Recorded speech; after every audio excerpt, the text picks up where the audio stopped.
Hi guys, if you enjoy my videos, consider hitting the like button. It's the only way the YouTube algorithm really notices me. I would really appreciate it. The old ranger station at Hollow Rock wasn't much more than a glorified shed.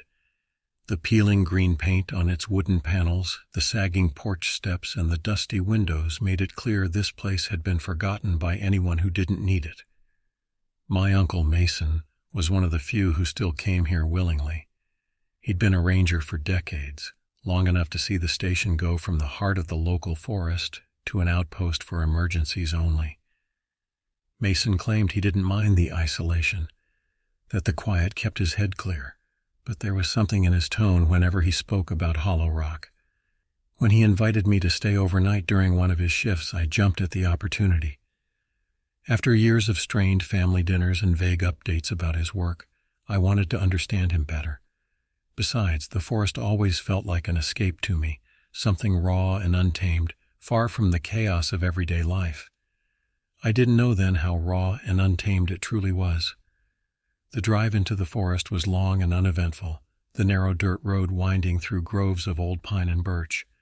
The sun dipped lower as we drove, painting the sky in shades of orange and pink. "Ever been out here before?" Mason asked, breaking the silence. "Nope," I replied. "Didn't even know this place existed until you mentioned it." He smirked. "Most people don't. Hollow Rock's not exactly a tourist hotspot. The trails are overgrown, the wildlife's unpredictable, and the cell service is non-existent. It's just me and the forest out here." "That doesn't get lonely?" He shrugged. "Sometimes, but it's peaceful too, quiet in a way the rest of the world isn't." The station appeared suddenly as we rounded a bend. It sat perched on a rocky outcrop half hidden by trees. A rusted metal sign swung lazily in the breeze, the words Hollow Rock Ranger Station, barely legible. "This is it," Mason said, pulling the truck to a stop. The inside of the station was cleaner than I expected, though the furniture was sparse. A desk piled with papers sat near the window, and a small cot was tucked into the corner. A wall-mounted radio crackled faintly, its antenna angled toward the ceiling. "Make yourself at home," Mason said, tossing his bag onto the cot. "It's not fancy, but it does the job." As I settled in, Mason handed me a folded piece of paper. "Here," he said, "rules for the night. Read them, follow them, and we won't have any problems." I unfolded the paper, expecting to see a list of safety tips. What I found instead made my stomach turn. 1. Stay inside after sunset. No exceptions. 2. If you hear footsteps on the roof, do not look outside. 3. The lantern must remain lit. Do not let the flame die. 4. If the clock strikes 3:12 a.m. and the wind stops, hide. 5. Do not respond to anyone knocking on the door, no matter what they say. 6. If the radio goes silent, turn it off immediately. Do not turn it back on. 7. Stay away from the basement. Do not open the hatch. I laughed nervously. "Is this a joke?" Mason's expression didn't change. "No, it's serious." "Come on, this is ridiculous. Footsteps on the roof? A haunted basement?" "Call it what you want, but you'll follow the rules if you want to make it through the night." Something in his tone left no room for argument. I folded the paper and shoved it into my pocket, my skepticism replaced by a creeping unease. As night fell, the forest came alive with the sounds of crickets and distant owls. Mason busied himself with paperwork, occasionally glancing at the radio as if expecting it to say something important. The lantern on the desk flickered softly, casting long shadows across the room. I tried to focus on the book I'd brought, but the rules lingered in the back of my mind. "What happens if I don't follow the rules?" I asked. Mason looked up, his face serious. "You don't want to find out." Before I could press further, a distant noise caught my attention. It was faint at first, barely audible over the hum of the lantern, but it grew louder, a steady, deliberate tapping sound. "Footsteps," Mason muttered, his eyes narrowing. "On the roof?" I asked, my voice shaking. He nodded. "Remember the rule." We sat in tense silence as the footsteps moved across the roof, slow and methodical. My breath caught in my throat, and my grip on the book tightened. The sound stopped as abruptly as it had started, leaving only the soft hiss of the lantern in its wake. "See," Mason said, his tone calm but firm. "Nothing to worry about if you follow the rules." As the hours dragged on, the forest outside seemed to grow darker, the shadows deeper and more menacing. The radio crackled intermittently, its static filling the silence between Mason and me. Around midnight, the lantern began to sputter. The flame wavered, its light dimming. "Do we have more oil for this thing?" I asked, glancing nervously at Mason. "In the cabinet," he said, already reaching for a canister. "It can't go out." "Why not?" He didn't answer, pouring the oil into the lantern with practiced precision. The flame steadied, its warm glow returning. I leaned back in my chair, my heart still racing. "What happens if it does go out?" Mason met my gaze, his expression unreadable. "It won't." The clock on the wall ticked steadily, its rhythmic sound filling the cabin as the radio crackled softly. Midnight in the forest felt different than midnight anywhere else. The dark wasn't just an absence of light, it was something heavier, almost alive. "You don't have to look so tense," Mason said, leaning back in his chair. "The rules are straightforward. Keep your head and we'll be fine." "That's easy for you to say," I muttered. "You've been doing this for years. I'm not used to whatever this is." He smirked but didn't respond. I wanted to push him for more answers, but the unease in his expression stopped me. It was like he didn't want to say too much, afraid the wrong words might make things worse. Instead, I stared at the lantern, its steady flame the only thing keeping the room from falling into darkness. My eyes kept drifting to the hatch in the floor, a heavy wooden door with rusted hinges and a thick padlock. "You said to stay away from the basement," I said, breaking the silence. "What's down there?" Mason's smirk faded. "Nothing you need to worry about." "That's not an answer." "It's the only answer you're getting," he snapped. "Just keep your distance from the hatch. That's the easiest rule to follow." I dropped the subject, but my curiosity gnawed at me. The hatch felt like it was watching me, its edges framed by shadows that seemed darker than the rest of the room. The first knock came at 1:13 a.m. It was soft, almost polite, and it sent a jolt of fear through me. Mason froze, his hand halfway to the radio. He exchanged a glance with me before standing and walking slowly to the door. He didn't open it. Instead, he stood still, his ear pressed to the wood. "Who's there?" he asked, his voice steady. There was no response. He waited for a long moment, then stepped back, his expression grim. "Remember the rule," he said quietly. "We don't open the door." Another knock followed, louder this time. My pulse quickened as I stared at the door. It was solid, reinforced with metal strips, but it suddenly felt flimsy, like it could splinter at any moment. "Mason," I whispered, "what if—" "Shh." We waited. The knocking continued, steady and deliberate. Whoever or whatever was outside wasn't in a hurry. Each knock seemed calculated, meant to wear us down. Then it stopped. Mason exhaled slowly, his shoulders relaxing. "It's gone." I wasn't so sure.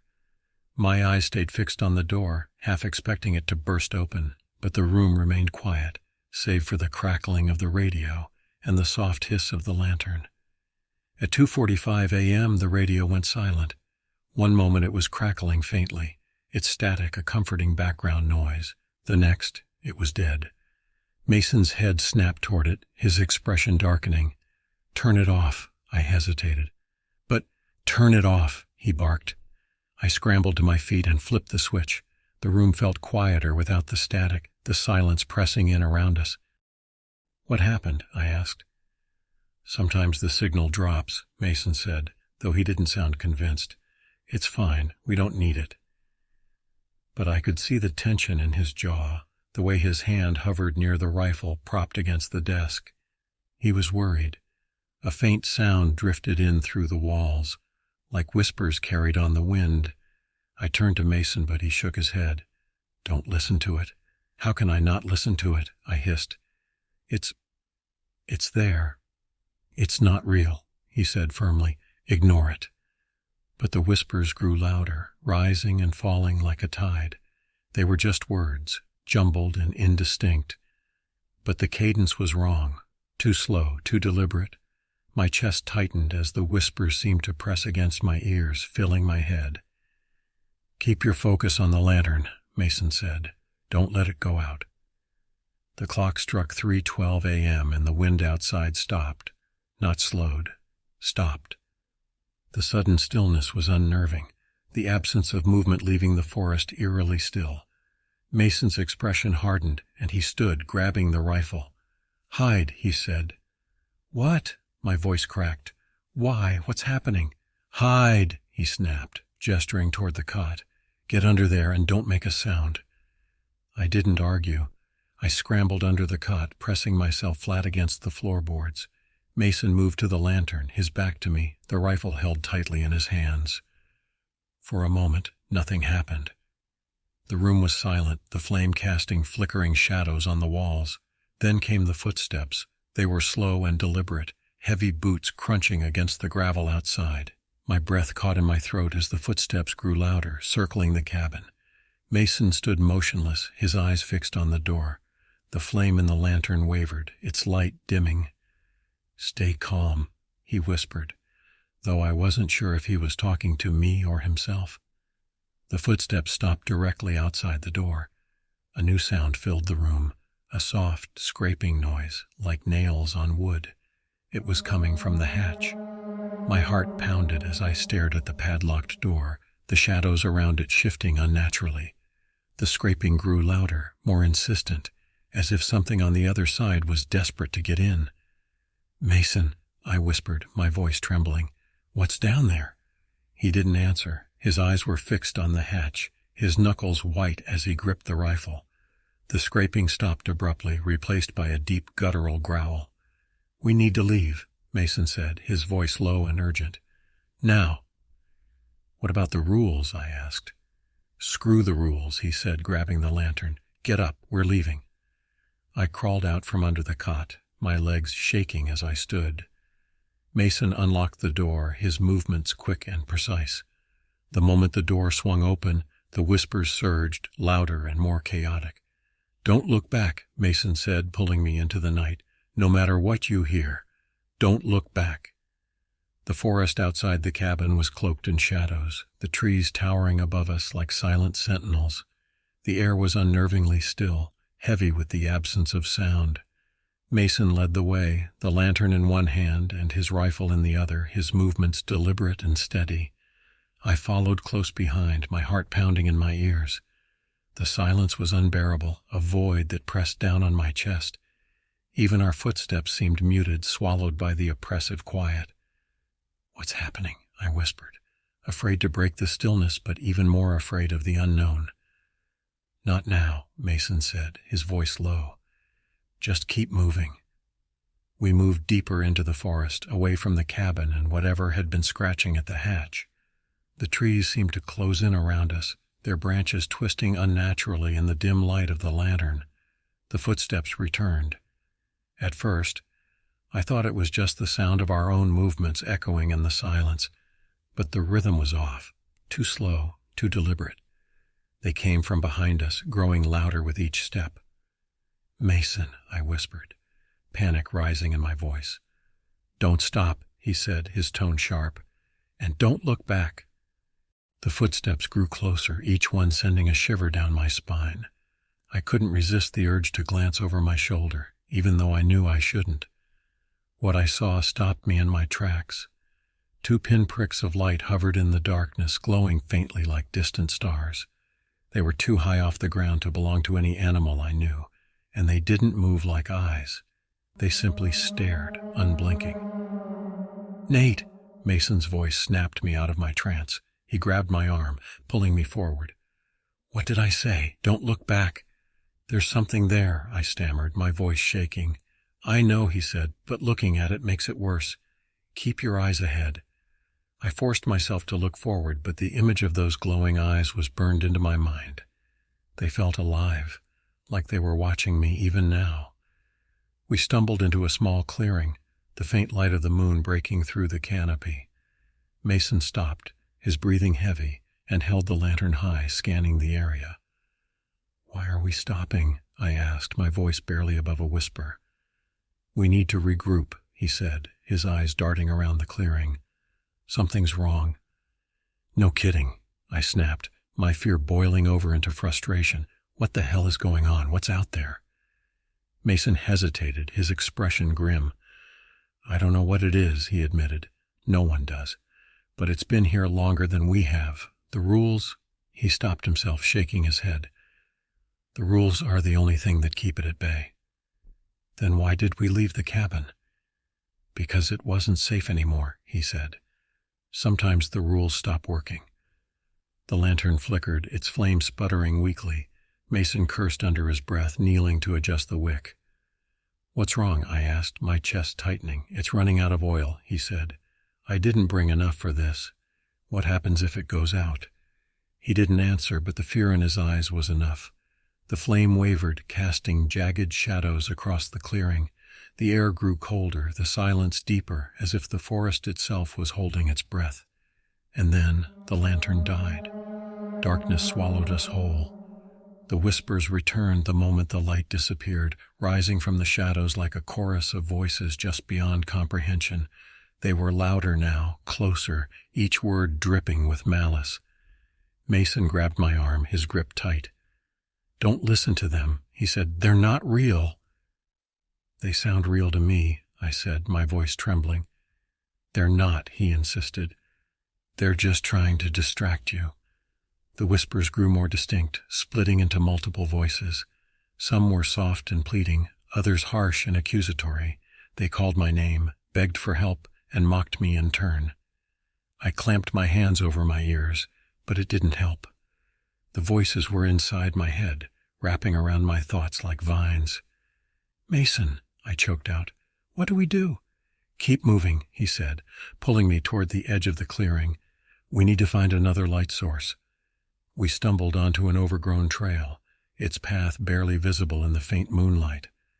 Mason led the way, his movements cautious but determined.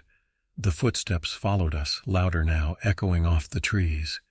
The whispers grew quieter, fading into the background, but their absence was almost worse. "We're heading for the watchtower," Mason said, his voice tight.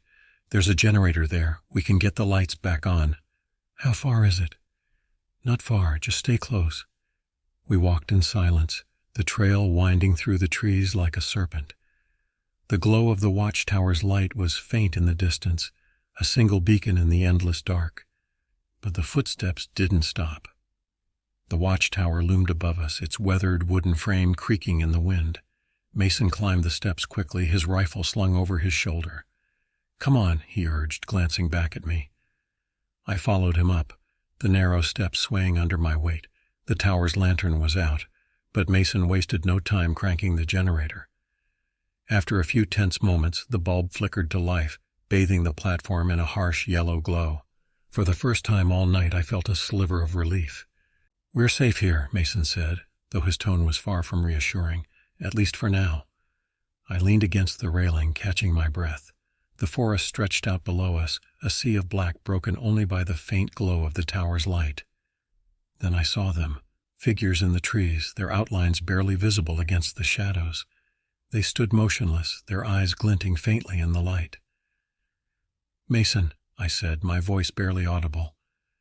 "I see them," he replied, his grip tightening on the rifle. The figures didn't move, but their presence was suffocating. They stood at the edge of the light as if waiting for something. "What do they want?" I asked. "I don't know," Mason said, "but they're not getting it." The figures didn't step into the light, but their presence was palpable. They were too still, too deliberate in their positioning, standing just beyond the reach of the yellow glow. My stomach churned as I counted them. 7, maybe 8. They were indistinct, but the glint of their eyes was undeniable. "Why aren't they coming closer?" I whispered, my voice trembling.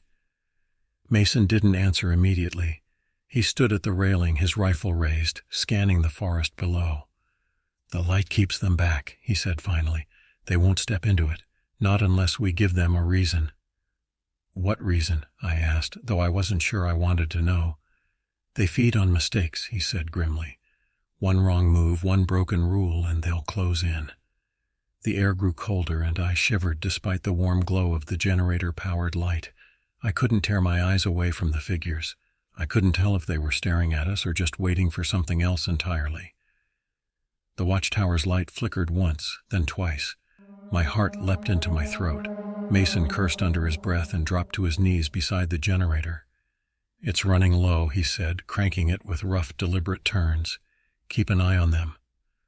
"Low?" I asked, panic rising in my chest. "What do you mean, low?" "Fuel. We don't have enough to keep it running for long," he said, his voice tight. "I'll get it going again, but we'll need to move before it goes out." "And go where?" I demanded, my voice climbing. "We can't outrun those things." Mason glanced at me, his face grim but composed. "We're not going to outrun them. We're going to outlast them. They're patient, but we're smarter." I wanted to believe him, but the figures were still there, silent and waiting. The flickering of the light seemed to make them shift closer. Not physically, but the edges of their presence felt nearer, heavier, more suffocating. "Mason," I said, nodding toward the clock on the wall. It was nearly 4 a.m. "What happens at sunrise? Does this stop?" He hesitated. "Sometimes, but not always." The moment the light steadied, the figures moved. It wasn't all of them, just one. It darted forward, a flicker of shadow that blurred at the edges, too fast for me to fully process. It stopped just at the edge of the glow, its presence so close now that I could hear it breathing. A slow, guttural rasp. Mason spun, his rifle aimed at the figure. "Stay back," he barked, though I wasn't sure if it understood him. The figure tilted its head, as if considering him, and then it spoke. "Why are you here?" The voice was garbled, like someone trying to speak underwater. It didn't match the figure's shape or size, sounding layered, distorted, and wrong. "We're leaving," Mason said firmly, not lowering the rifle. "We don't belong here." The figure's head jerked and the raspy breathing intensified. "You brought him," it said, its gaze flicking to me. "The young one." The hairs on my neck stood up. My throat felt dry as I croaked out, "What do you want?" It didn't answer. Instead, it shifted closer, its form bending and twisting unnaturally at the edge of the light. Mason fired. The sound of the rifle cracked through the air, deafening in the stillness. The figure recoiled, its form rippling like smoke. But it didn't fall. Instead, it let out a guttural, otherworldly shriek that echoed through the forest. The other figures began to move. "Run," Mason shouted, grabbing my arm. "Get back down the stairs, now." We scrambled down the wooden steps, the watchtower shaking beneath our weight. The light above flickered again, and the shadows pressed closer. I could feel their presence at my back, like icy fingers brushing against my skin. Mason shoved me forward. "Go, head for the main trail." "What about you?" I yelled, panic rising. "Just run," he barked, turning to face the encroaching figures with the rifle raised. I stumbled into the trees, the faint glow of the watchtower disappearing behind me. My lungs burned and my legs ached, but I didn't stop. The trail was barely visible in the faint moonlight, but I followed it as best I could, the sound of Mason's gunshots fading into the distance. The forest wasn't silent anymore. It was alive with noise, branches snapping, whispers swirling, and that same guttural breathing growing louder and more erratic. The trees seemed to twist around me, their shapes warping in the darkness. I tripped over a root and fell hard, the wind knocked out of me. For a moment I lay there, gasping for breath, the shadows around me pulsing with an unnatural rhythm. Then the voice returned. "Why do you run?" It was close, too close. I scrambled to my feet, my hands shaking, and turned in a slow circle. There was nothing but trees, but the voice came again, low and menacing. "You don't belong here." "I didn't want to be here," I shouted, my voice breaking. "I didn't ask for this." The forest seemed to respond, the shadows pressing in tighter, the whispers rising to a deafening cacophony. I clapped my hands over my ears, sinking to my knees. A hand grabbed my shoulder, and I flinched, spinning around. Mason stood there, his face pale and drawn, his breathing ragged. "We can't stop," he said, his voice hoarse. "They're still coming." "Where do we go?" I asked, tears streaming down my face. "There's nowhere left. There's always a way, Mason said, though he didn't sound convinced. "We just have to—" He stopped, his gaze snapping to the shadows behind me. Before I could react, he pushed me aside and raised the rifle. The figure surged forward. Mason's rifle cracked again, the sharp sound ringing through the forest. One of the figures staggered back, its shadowy form flickering like a dying flame. The others didn't slow. They surged forward, moving with an unnatural, jerking speed. "Run!" Mason yelled, his voice raw. "Don't stop, Sam!" I stumbled to my feet, adrenaline surging as I turned and bolted down the trail. My legs burned, and my vision blurred with tears. But I didn't look back. The forest was a blur of shadows and faint moonlight, the sounds of pursuit pressing closer with every step. Branches whipped against my face, and the ground beneath me felt alive, shifting with each stride. The trail twisted and turned, but I followed it blindly, desperate for any sign of safety. Behind me, Mason's voice rang out one last time. "Keep going," then silence. The forest opened suddenly, spilling me onto a dirt road. I collapsed to my knees, gasping for breath, my body trembling with exhaustion and fear. The silence returned, heavy and suffocating, as if the forest itself was holding its breath. For a moment I thought I was alone. Then I saw it, a faint light in the distance. My heart leapt as I recognized the shape of a vehicle, its headlights cutting through the darkness. I forced myself to my feet, my legs unsteady, and staggered toward the light. As I got closer, I realized it was Mason's truck, parked at the edge of the road. The driver's side door hung open, and the engine was idling. Mason wasn't there. I climbed into the truck, slamming the door behind me and locking it. My hands shook as I gripped the steering wheel, my breath coming in ragged gasps. The keys were still in the ignition, and for a moment I considered driving. But where would I go? The road stretched endlessly in both directions, flanked by the oppressive shadows of the forest. A noise outside made me freeze. Footsteps, slow and deliberate, crunching against the gravel. I held my breath as the footsteps circled the truck, each one sending a shiver down my spine. The windows fogged slightly from my panicked breathing, obscuring my view of the outside. Then the passenger door handle rattled. My chest tightened as I stared at the lock, willing it to hold. The rattling stopped, replaced by a soft tapping on the window. I turned slowly, my heart pounding. A face stared back at me through the glass, a face that shouldn't have been there. The truck was too tall, the window too high off the ground, but there it was. It looked like Mason, but something was wrong. His eyes were too dark, his smile too wide, and there was a smear of something red running down his cheek. "Let me in, Sam," he said, his voice calm and even. "It's me." I shook my head, my body trembling. "You're not him." "Don't be ridiculous," the thing said, its head tilting unnaturally to one side. "I'm right here. Open the door." I fumbled for my phone, my hand shaking so badly I nearly dropped it. I scrolled through my contacts and called Mason.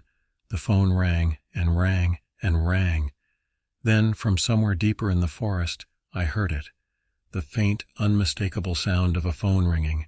It wasn't coming from the figure outside. It was farther away, somewhere lost in the trees. The thing at the window smiled wider, its teeth too sharp. "You can't call him. He's not coming back." I turned the key in the ignition, the engine roaring to life. The thing outside didn't flinch. It stayed perfectly still, its head cocked to the side, watching me with that same unnerving smile. My foot slammed on the gas, and the truck lurched forward. Gravel sprayed against the undercarriage as I sped down the dirt road, the forest rushing past in a blur. The headlights cut through the darkness, but the trees seemed to press closer, their branches reaching for the vehicle like skeletal hands.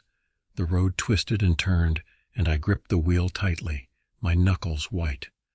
My heart pounded as I glanced in the rearview mirror. The thing wasn't following, but the forest wasn't letting me go.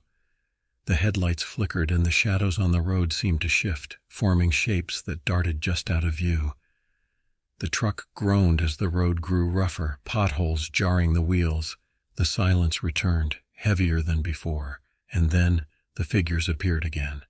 They stood in the middle of the road, their forms barely illuminated by the flickering headlights. There were more of them now, dozens, maybe more, lining the trees on either side. Their eyes glinted faintly, and their presence was suffocating. I slammed on the brakes, the truck skidding to a halt. My chest tightened as I stared at the wall of figures blocking my path. The figures didn't move. They stood perfectly still, their eyes fixed on me. The whispers began again, rising from the shadows like a tide. "Why did you come here?" one of them said, its voice low and guttural. I gripped the steering wheel, my knuckles white. "I didn't mean to," I said, my voice trembling.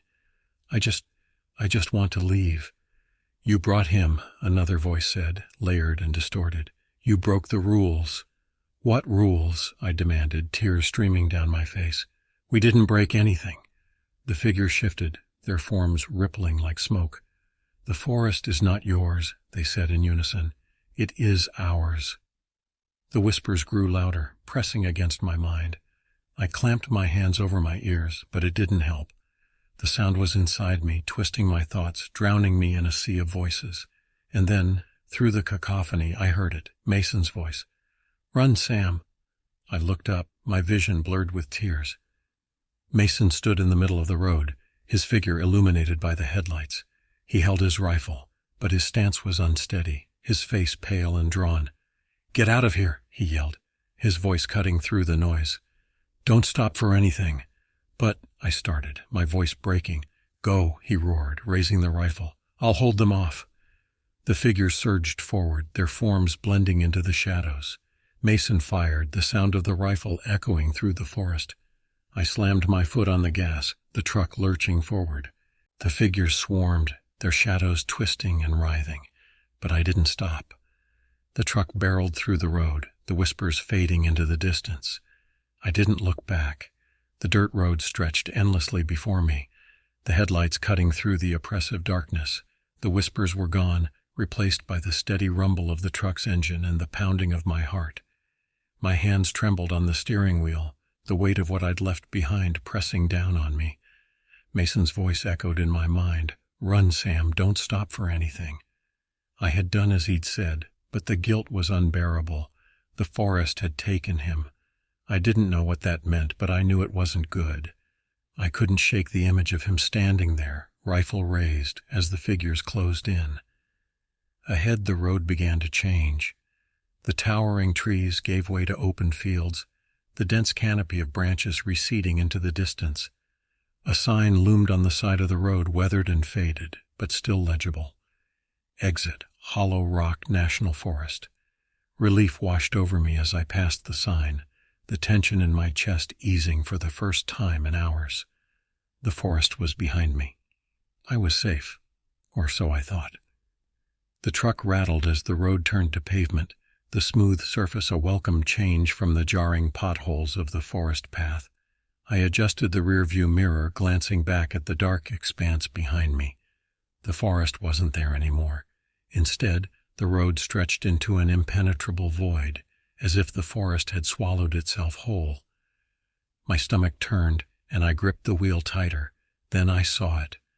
A figure standing by the side of the road, illuminated by the headlights. At first, I thought it was Mason.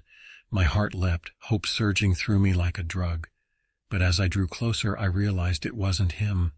The figure was too tall, its limbs too thin, and its posture too rigid. Its face was obscured, but its head turned to follow me as I passed. "Keep driving," I muttered to myself, my knuckles white on the steering wheel. "Just keep driving." The figure didn't move, but I could feel its gaze on me long after it had disappeared from the rearview mirror.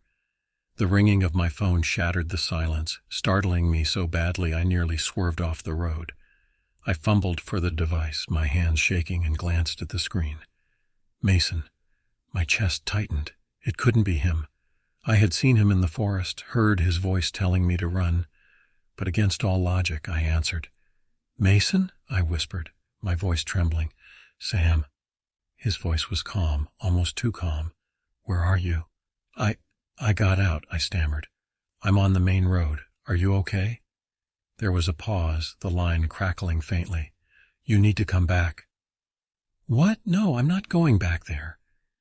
"You left something behind," he said, his tone unnervingly even. If you don't come back, it'll follow you." I froze, my breath catching in my throat. "What are you talking about?" Another pause, then quieter, almost a whisper. "Check the back seat." My blood ran cold. Slowly, I glanced at the rear-view mirror. The back seat was empty, but the shadows seemed deeper than they should have been. I turned, my heart pounding, and strained to see into the darkness. At first, there was nothing. Then a shape began to emerge. It wasn't human. The figure was hunched, its limbs impossibly long, its head tilted at an unnatural angle. Its eyes glinted faintly in the dim light, and its mouth twisted into a grotesque, jagged smile. "Keep driving," it rasped, its voice low and guttural. I screamed, slamming on the brakes. The truck skidded to a stop, the tires screeching against the pavement. I fumbled with the door handle, throwing it open and stumbling out onto the road. When I turned back, the back seat was empty again. I stood in the middle of the road, my chest heaving as I tried to catch my breath. The truck idled nearby, its headlights cutting through the darkness. The figure was gone, but the road felt wrong. It stretched out endlessly in both directions, flanked by the same dense forest I thought I'd left behind. I turned back toward the truck, my legs trembling. I didn't want to get back inside, but I couldn't stay here. The forest was watching me, its shadows pressing closer with every passing second. With shaking hands, I climbed into the driver's seat and slammed the door shut. The forest didn't make sense anymore. The exit sign I'd passed, the open fields I'd seen, none of it was real. The forest wasn't letting me go. I drove for what felt like hours, the road looping endlessly through the trees. The clock on the dashboard flickered, the numbers shifting erratically. 3:12 a.m., 1:45 a.m., 5 a.m. Time had lost all meaning, and then I saw it. The cabin. It stood exactly as I'd left it, the lantern's faint glow visible through the window. My stomach turned as I realized the road had brought me back to where it all started. I parked the truck and stepped out, the cold air biting at my skin. The forest was silent, the oppressive weight of the shadows heavier than ever. The hatch in the cabin's floor was open now, the darkness beneath it yawning wide. Something was waiting for me inside. I don't know why I went back inside. Maybe it was guilt. Maybe it was fear. Maybe it was the forest's way of pulling me back in. The cabin was quiet, the lantern's light steady but dim. The hatch gaped open, its edges worn and splintered. A sound drifted up from the darkness below, a faint, raspy whisper. "Mason," I called, my voice shaking.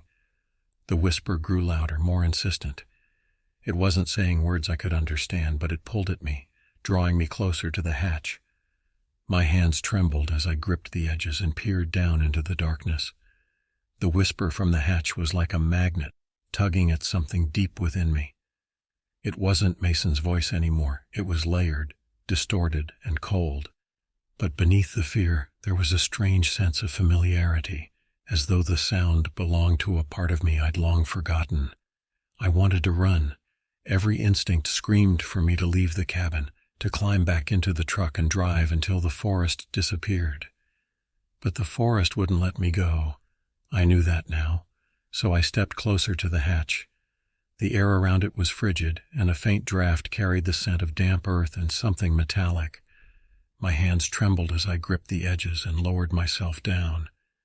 The ladder's rungs were cold and rough beneath my fingers, and the darkness below seemed to swallow the faint light from the lantern above. The whispers grew louder as I descended, coiling around my thoughts like vines. They weren't words, they were memories, fragments of voices I recognized but couldn't place. My mother's laugh, Mason's voice telling me to keep going, my own voice crying out in fear. When my feet touched solid ground, I turned to face the abyss. The space below the cabin was far larger than it should have been. The walls were rough stone, carved with strange symbols that seemed to shift and writhe in the faint light from above. The floor was damp and uneven, littered with fragments of wood and bone. In the center of the chamber stood a figure. It wasn't Mason. It wasn't anyone, or anything, I recognized. Its form was tall and gaunt, its limbs too long, its face obscured by a shifting haze. but its presence was suffocating, filling the chamber with a weight that pressed against my chest. "You came back," it said, its voice a distorted echo. "You always come back." "What do you want?" I asked, my voice shaking. The figure tilted its head, and for a moment I thought I saw its eyes, 2 pinpricks of light, cold and unfeeling. "I want what you brought," it said. "I want you." The figure's words settled over me like a shroud. I wanted to deny them, to fight, but the forest's hold was too strong. The chamber seemed to pulse with life, the walls shifting as though the forest itself was breathing. "You don't belong here," the figure continued, stepping closer. Its movements were fluid but unnatural, like a predator stalking its prey. "But you keep coming back. You keep trying to claim what isn't yours." I stumbled backward, my back hitting the cold stone wall. "I didn't want this," I said, tears streaming down my face. "I just wanted to leave." The figure laughed, a sound that was both human and monstrous. "There is no leaving," it said. "The forest claimed you the moment you entered. You are a part of it now." "No," I whispered, shaking my head. "That's not true." But deep down I knew it was. The figure reached out, its hand elongated and skeletal, its fingers tipped with claws that gleamed in the dim light. I pressed myself against the wall, my breath coming in ragged gasps. "Run!" Mason's voice echoed in my mind. "Don't stop for anything." I closed my eyes, focusing on his words. I didn't know if he was still alive, if he'd ever been alive, but his voice gave me strength. I opened my eyes and lunged forward, dodging the figure's grasp and sprinting toward the ladder. The chamber erupted in sound. The whispers became a roar, the walls trembling as the figure screamed in rage. The ladder seemed impossibly far, but I kept running, my legs burning with effort. I reached the ladder and climbed as fast as I could, the figure's distorted cries chasing me upward. The moment I pulled myself out of the hatch, I slammed it shut and threw the padlock into place. The cabin was dark, the lantern extinguished. The silence was deafening, but I didn't stop. I ran to the truck, my heart pounding, and climbed inside. The forest seemed darker than before, the trees pressing closer to the road, but I didn't care. I slammed the truck into gear and sped down the dirt path, the tires skidding on the loose gravel. The whispers followed me, faint but persistent, like a distant memory I couldn't shake. The road twisted and turned, but I kept driving, my eyes fixed on the faint glow of the horizon. Then I saw it, the exit sign. It loomed ahead, its letters glowing faintly in the truck's headlights. I didn't dare look back as I passed it. The road opened up into fields, the trees receding into the distance. The whispers faded, replaced by the steady hum of the truck's engine. The sky began to lighten, the first rays of dawn breaking over the horizon. I kept driving, the weight of the forest still pressing against my chest. I didn't know where I was going, but I knew one thing for certain. I was never coming back. They never found Mason. The search parties scoured Hollow Rock for weeks, but there was no trace of him or the cabin. The forest had taken them both, swallowed them whole like it had so many others. I didn't tell anyone what really happened. Who would believe me? The forest wasn't something you could explain. It was something you survived. Even now I hear the whispers sometimes, faint and fleeting, like a distant echo. They call my name, tempting me to return, but I ignore them. The forest can keep its secrets. I'm not going back.